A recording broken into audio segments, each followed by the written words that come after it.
Әссәләму алейкум тігінші ханымдар, каналыма қош келдіңіздер.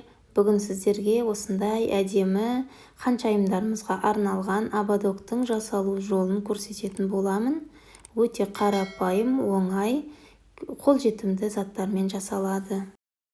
Бізге ободок, фатин, осындай стразиктер және қайшы жіп, фетр осылай екі өлшемде және осындай жылтыр фоамиран ыстық клей қажет болады. Осындай өлшемде мен әдейі алдын ала сызып алдым. Лекала дайындаймыз. Осы лекаламызды қиып қазір фоамиранға бастырып қиып алатын боламыз.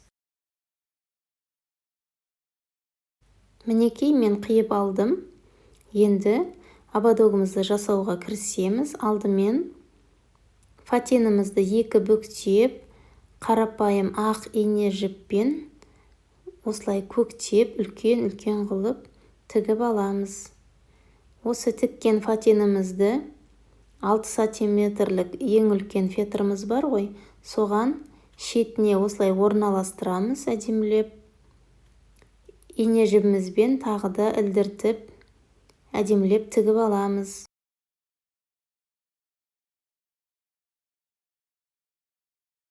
Мінекей мен тігіп алдым. Енді осы жеріне ыстық клейімізді жабыстырамыз да, жақсылап жабыстырамыз, ашылмайтындай етіп. Енді жаңағы фатиніміздің үстіне орналастырамыз. Ол үшін ыстық клейімізді астына жағамыз. Ең астыңғы бөлігіне осы коронамыздың осылай етіп жағып аламыз. Содан кейін фатинге аккуратно қойып, осылай етіп қойып аламыз да жабыстырамыз. Мінекей, құлап қалмасын.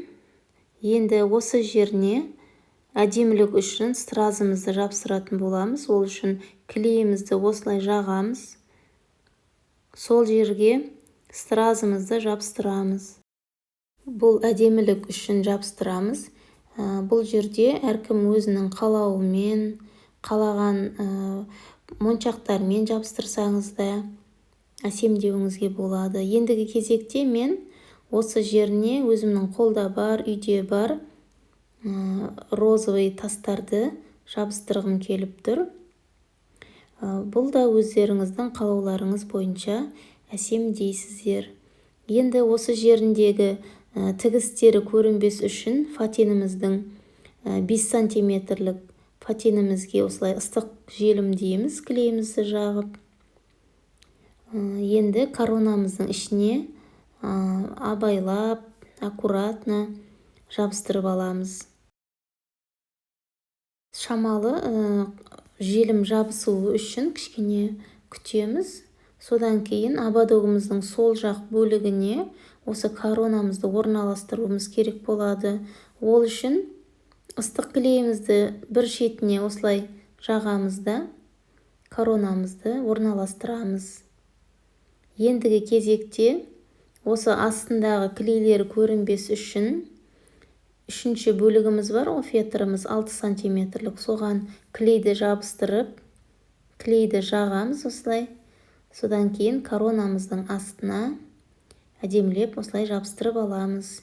Мінекей біздің осы ханшайымдарға арналған әдемі ободогымыз дайын болды.